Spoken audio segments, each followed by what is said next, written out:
నా పేరు సురేష్ అండి. మా నాన్నగారి పేరు ఏడుగొండలు. మాది ఎల్లమంద గ్రామం, నర్సరావుపేట మండలం, అలాగనే పల్నాడు జిల్లా. అలాగనే సీఎం చేతుల మీదుగా పెన్షన్ అందుకోవడం మాకు చాలా ఆనందంగా ఉంది. అలాగనే మా లోకల్ ఎమ్మెల్యే గారు అరవింద్ బాబు గారికి చాలా ధన్యవాదాలు.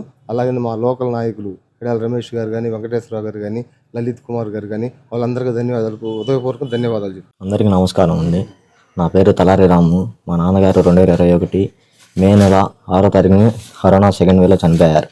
మా నాన్న కరోనా గారు సెకండ్ వేలో చనిపోయినప్పుడు మా అమ్మ విధవరాలు కాబట్టి 2023 వరకు మా అమ్మగారికి పింఛన్ ఇవ్వలేదు. 2023 8వ తారీఖు 8 నెలలో మా అమ్మగారికి పింఛన్ ఇచ్చారు. అది అలా 50,000 కరెంటు బిల్లు కడితేనే ఇచ్చారు. 50,000 కరెంటు బిల్లు కడితేనే ఇచ్చారు, లేదంటే ఇవ్వలేదు. అది ఏది గత ప్రభుత్వంలో ఈ విషయం జరిగింది. 50,000 కరెంటు బిల్లు కట్టిన దాకా మా అమ్మగారికి పింఛన్ ఇవ్వలేదు.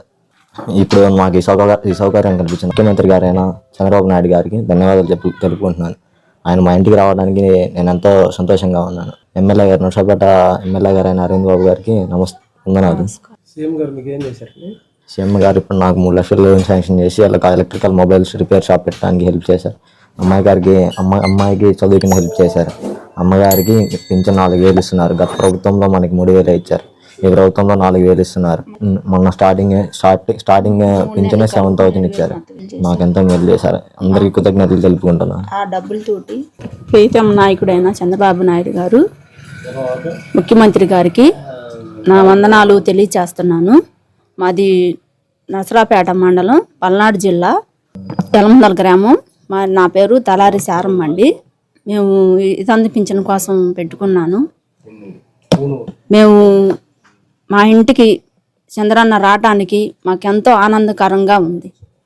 మేము ఇక్కడికి మా ఇంటికి వస్తున్నాడంటే మాకెంతో జయంకరంగా ఉంది. ఇక్కడికి రావటానికి మాకు సార్ గారు ఇచ్చినందుకు, అక్కడికి ముఖ్యమంత్రి గారిని మా ఇంటికి తీసుకురావటానికి మా ఊరు రమేష్ అన్నయ్య గారు, తాండవ అన్నయ్యలు చాలా సహకరించారు మాకు. దానికి మేము ఎంతో వాళ్ళకి రుణపడి ఉన్నాం. మాకు వాళ్ళు చేసిన సహాయం ఇప్పుడు కూడా మేము మర్చిపోలేం. మాకు వాళ్ళు ఊళ్ళో వాళ్ళు చేసిన సహాయం, ప్రతి వాళ్ళు మాకు సహాయం చేసేవాళ్ళే. దాన్ని బట్టి మేము ముఖ్యమంత్రి గారికి వందనాలు తెలియచేస్తున్నాను. అరవింద్ బాబు గారికి కూడా నా నమస్కారాలు తెలియచేస్తున్నాము. జిల్లా కలెక్టర్ గారికి కూడా మా వందనాలు తెలియచేస్తున్నాము. మేము ఇక్కడ వీళ్ళందరికీ మేము ఎంతో రుణపడి ఉన్నాము. మా ఇంటికి ఇంతమందిని ముఖ్యమంత్రి గారిని పంపించినందుకు వాళ్ళకి మేము ధన్యవాదాలు తెలియచేస్తున్నాం.